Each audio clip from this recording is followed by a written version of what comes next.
Hey everyone, Jason here, strap on your boots. In today's episode, I have a special guest for my Startup Journey series. Her name is Rachel Richards. She's a finance expert and author. Her website, which I love the name, moneyhoneyrachel.com. So check it out. Thanks for coming today, Rachel. Yes, thanks Jason for having me. No problem.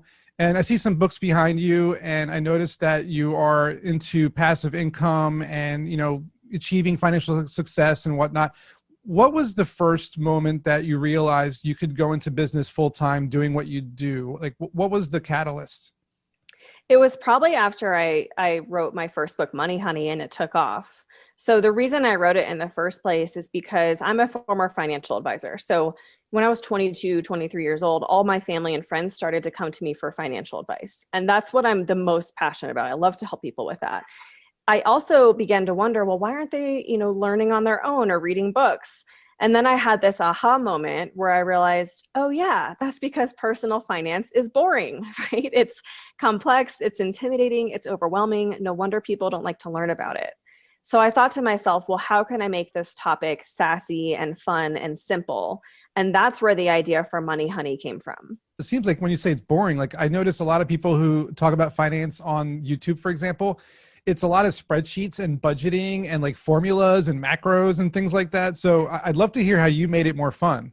It's just about speaking in a really casual conversational tone, in my opinion, adding in anecdotes and funny stories. And I make references to, popular TV shows and hashtags that millennials and Gen Z would use. So a lot of the feedback I've gotten from Money Honey is that it feels like they're sitting down and having coffee with a friend and just having a casual conversation, which is great. That's totally what I was aiming for. So that sounds awesome. And so the basis for Money Honey, when you decided that you wanted to write this, I guess it was kind of like a culmination of all the different things that you learned along the way that you were helping people with, and you decided, okay, I want to put this down on paper so I can start giving it to people to read and learn from. When you did that process, were there any challenges that you faced when you were not only writing the book, but learning your process? Oh my gosh, so many. I mean, I did more things wrong than I did right, for sure. What was like your top challenge, like the biggest challenge you had? The biggest challenge I had is that at first it was really fun writing this book. I was very excited. 4 months in though, I did a complete mental 180. And by that time, I was telling myself things like, who do you think you are, Rachel, to write a book on finance? You're a young woman. Who's going to listen to you? Your writing is crap. It's going to be embarrassing. I mean, clearly I was being very nice to myself, but you have great self-esteem. Yeah, right. I know. I was like so overcome with self-doubt that I quit writing the book. I quit writing Money Honey. I had no intention of ever picking it back up again. So what made you pick it back up and finish the book? I got to know this. Yeah. So luckily I sat down and I had lunch with a friend and I sort of confessed to her what I had been working on. And she said, Rachel, you have to finish what you set out to do. I can tell you're really onto something here. And she gave me just enough encouragement and reassurance that I decided to pick it back up and keep working on it. And at the end of the day, I told myself, if I can just help one person, that's all I want to do. I wasn't out to make a quick money grab. And I think if I was, people would have seen right through that and it wouldn't have done as well. But it was just something I was passionate about doing. And I just truly wanted to help people. So what's your friend's name? Her name's Lindsay. Lindsay, I'm going to see her in a few weeks. Yeah, thank you, Lindsay. Yeah, thank you for helping her, man. Because if it wasn't for you, she probably would have given up. Yeah. And so you mentioned that there were some pitfalls that you faced here, and that she helped you through them. And you also mentioned by writing your book that there were a lot of misconceptions that people make with the whole get-rich-quick schemes and people trying to make money really quick. And I agree with you. Like, part of the reason I wrote my book was to tell people, no, don't follow a millionaire's advice, because you can't duplicate what they did. It was a one-time deal. They got lucky in some industry. And so I appreciate what you said about, writing something that is actionable, something that people can actually do. Now, you did mention you had a lot of challenges, but you also said you made a lot of mistakes. What was your top number one mistake that you made that you wish, if you could have a time machine and go back and correct that mistake, what would it be, and how would you have fixed it? How would you have avoided it? It's hard to even pick because there's so many, but the top there has to be a big one. Yeah. I would say is the fact that I designed my own book cover initially. It's now been redesigned. What you're seeing behind me is a better cover, but I was just trying to be too frugal. I was trying to be way too cheap. And, I'm a frugal minded person. I didn't want to spend a bunch of money And I didn't know if I was going to even make back, the $600 that I put into the launch of this book. So I was like, I don't want to lose any more than that. But in hindsight, it didn't look good. You could tell it was a self-published book. And so last year I ended up doing a second edition, and I relaunched it with a whole new cover, and it looks 100 times better. It does look really nice. I like the colors. Thank you. Thanks. I noticed you mentioned that you worked with some virtual assistants, possibly even some employees. I'm curious, like one of the biggest things that people seem to grapple with is how to not only get people to work for them, like people that they can rely on, of course, and how to manage them, because that's difficult. I've been through this for years and I know it's hard to do. So what were some of the ups and downs managing employees or virtual assistants? So I have 2 virtual assistants now, but I'm looking to hire more people. And the thing I've realized is that being too frugal can be a weakness. And it's held me back in a lot of ways because, I tend to be a control freak and a perfectionist. And I'm like, I'll save money. I'll just do it all on my own. But I'm not able to grow my business if I'm doing everything. So it took me a while to understand, even in the first place, that, oh yeah, I do need to hire people. I do need people to help me. The best way that I've found people is by word of mouth. So asking for a recommendation of like, who's a really, really good virtual assistant, and also just recognizing the people in my platform that are really passionate about finance, really love, me and my brand, and they're adding value to other people on my platform. Those people can sometimes be a great hire as well. So are you recommending for entrepreneurs or people who are starting businesses to do that faster, to like hire people quicker, or should they still be doing what I teach, which is, how to do things on your own first and get it to a position where you really can't go any further because you've already gotten as far as you can, and then you start hiring people? What do you recommend?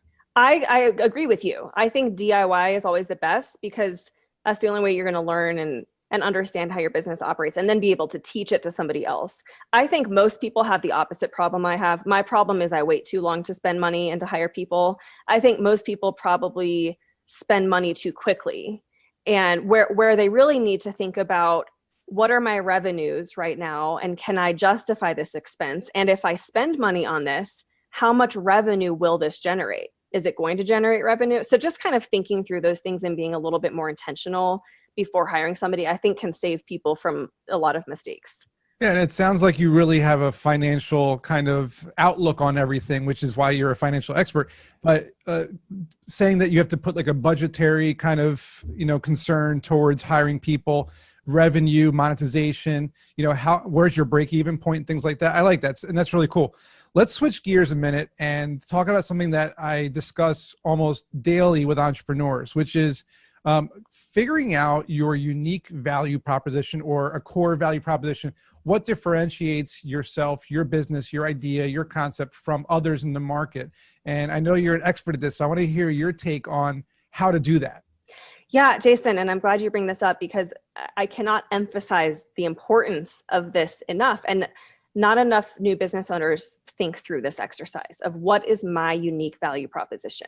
For Money Honey, I kind of already explained it. It was taking this topic, making it sassy, fun, simple. No one had done that before, let alone like a young female. So I did have a unique value proposition out of the gate, but you really need to think to yourself, whatever you're offering, book, course, service, why would someone buy your book over the thousands of books that are already out there? What makes yours different? Or another way to look at it is, where is there a hole in the market? Where is there a problem? And how can you solve that problem for people? If you can't articulate the answers to those questions, you're going to have a really tough time selling whatever your product is. You sound just like me. Gaps in the market, pain points, solving. Yeah. That's really what I always tell people is, if you're coming up with the same issue in your daily life, if you're running your business, that's a pain point.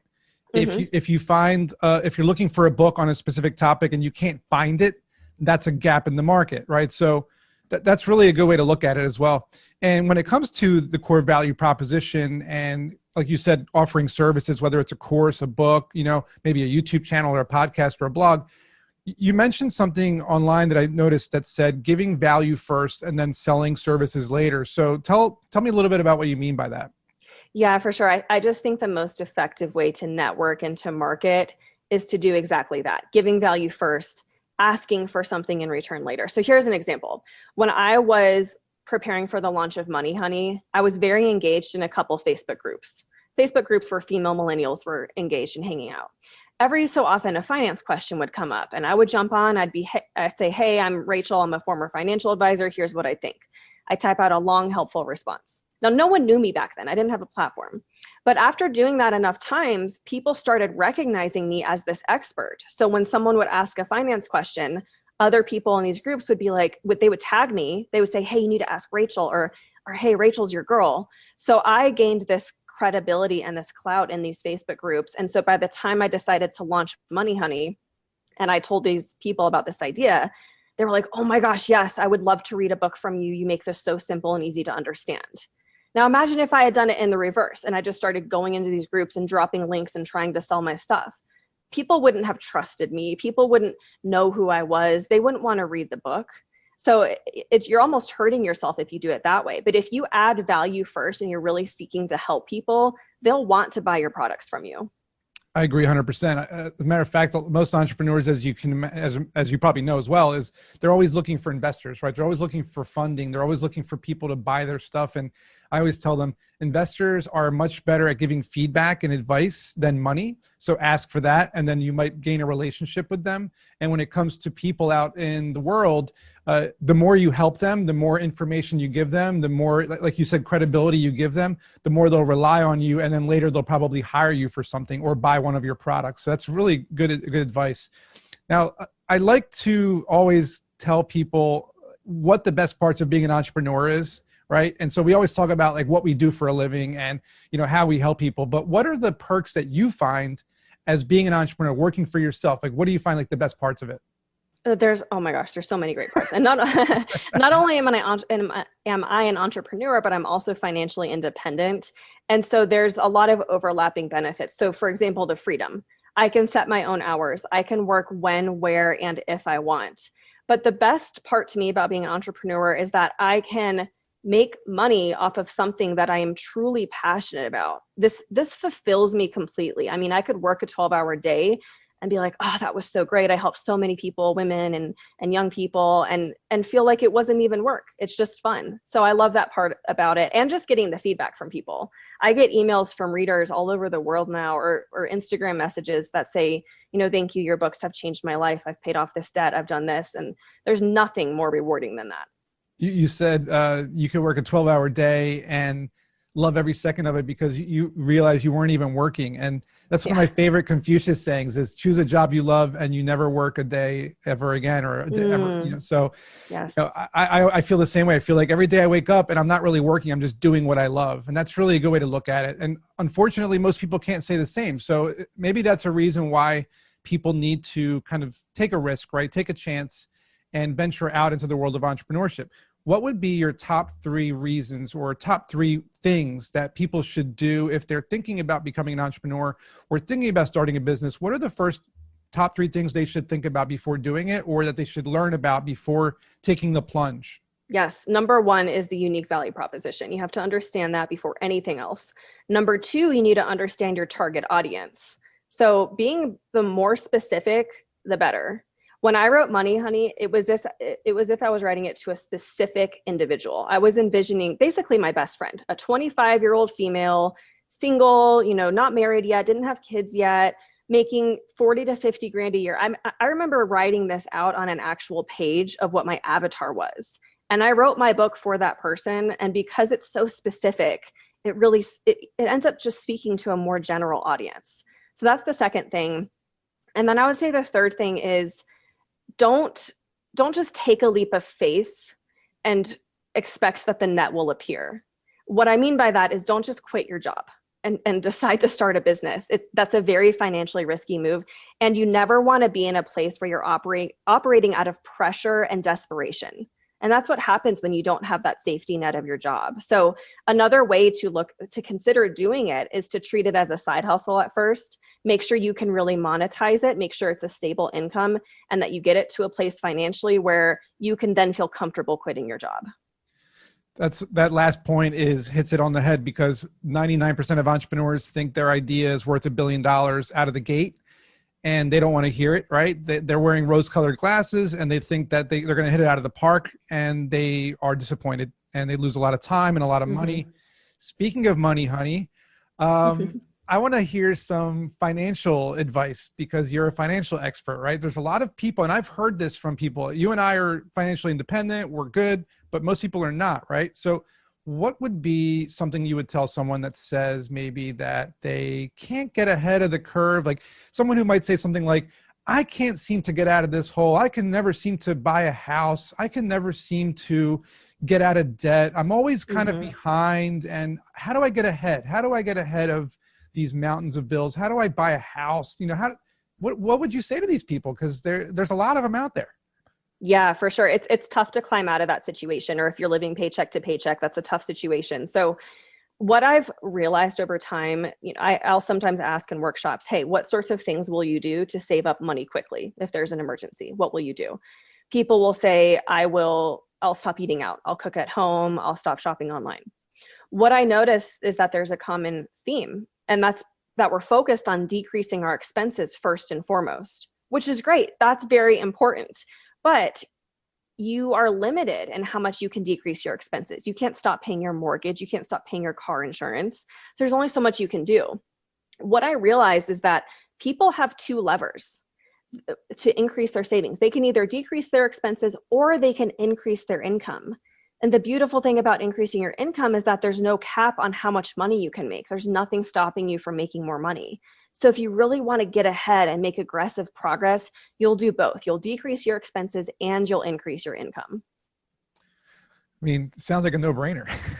I know. Well, it sounds like a simple thing, but then when you sit back and think about it, a lot of us they only focus on the expense side of things. Right. So then it's like, if you really start to think about how you can generate income, side hustle income, active income, passive income, that's when you can start making really good progress. Right. We're talking about somebody who spends too much on their bills, like someone who has like a $200 cable bill, for example. Well, cut that bill right there. And then not only that, but then maybe drive for Uber Eats on the weekends for an extra $200. So you actually offset it $400, right? Exactly. Because you're going backwards 200 and forwards 200. Yeah. So that's not a bad idea. So double down basically is what you're saying. Double down on the decrease, but also the increase. And you can make exponentially more money than you can cut your expenses. So it's just do both. I like it. Now, during this process, this is the part where people tend to, you know, when they're halfway through, like you said, do a side hustle, keep your day job, try something, but it fails, right? Or you hit a wall. Like you said, you stopped writing your book because you had these problems and you didn't think you could finish it. What made you keep going? Like, what would you say to someone who's about to throw in the towel? They had enough. They're losing everything. Nothing's working. They can't seem to get off the ground and they're going to give up. What would you do to get through it? What did you do to get through it besides your friend, Lindsay, right? What would you say to this entrepreneur? Get up, keep going, and why? What's your advice? There's a few things. Someone told me this acronym, I don't remember who, but that FAIL stands for first attempt in learning. And I love that. So when you think about a mistake or a failure, whatever you want to call it, if you can just look at it as, okay, good, that's one more thing that I can eliminate. It didn't work. I'm getting closer to the thing that's going to work. If you can look at it that way, it actually feels like you're making progress rather than that you failed. So that's one thing. It's just having a different mindset around it. And then the other thing, and specifically with my situation where I stopped writing my book and, you know, Lindsay encouraged me, another thing that I told myself to help me go through with it is that, hey, at the end of the day, I don't need to publish this. No one needs to read it, but I sure am going to finish writing the book. I'm going to at least do that for myself. So I think if you can find a way to sort of take that pressure off yourself, I think it can help you at least get through to completing that project that you're working on. That is not a bad way to look at it. You know, I write screenplays and make movies and other creative things, making songs and things like that. And one of the things I learned over the years, which it does take time to get this through your thick skull sometimes, is to not do it for the money, right? Do it for the enjoyment of the process, of the end result, but enjoy the journey as well. Like you mentioned, if you like something and you enjoy doing it, don't do it with the goal of, oh, I'm going to sell this to people. Do it with the intention, like, I'm doing it because I enjoy it. And then you'll have an end result. Oh, now you're proud. You have an achievement. You have a milestone. You can celebrate that goal. So I love it. Speaking of goals, I want to hear your words of wisdom and thoughts on inspiration for entrepreneurs out there who want to be like you and what you would tell them to reach their dreams. Well, I love this question. And I would say it's so easy to hold yourself back for so many different reasons. I held myself back from investing in real estate because I was young. I was too young. I didn't have enough money. I didn't have enough experience. But looking back, you're never going to be at a point where you're 100% ready. That's just not going to happen. That's unrealistic. So once I accepted the fact that, okay, I will make mistakes. I will have failures along the way. It's not going to be perfect. That was a hard thing for my perfectionist self to admit. But once I just accepted that as reality, it gave me the courage to move forward. So there's this quote by Zig Ziglar that I love. And he said, "You don't have to be great to start, but you have to start to be great." I love it. That's a great quote. Yeah. There's a lot of good quotes out there. You got some good ones. I like it. So what's the call to action for people to check out your stuff? Is it moneyhoneyrachel.com? Do you have anything else you want to tell people? Yeah, I appreciate that. What I'd love to do, Jason, for your listeners is if anyone wants to download my passive income starter kit, I will give that for free. So they can go to moneyhoneyrachel.com/bonus. This guidebook is going to tell them how to do the things that are impossible to do, basically? Yeah, so it's a starter kit. It's just a few pages worth of kind of resources, materials, lists of things. It goes along with my second book about passive income, Okay. But it lists out everything in the book. So it's kind of like a sneak peek. Love it. moneyhoneyrachel.com/bonus, and you will get that starter kit. Thanks again for coming to my podcast. I appreciate it, Rachel. Thank you, Jason.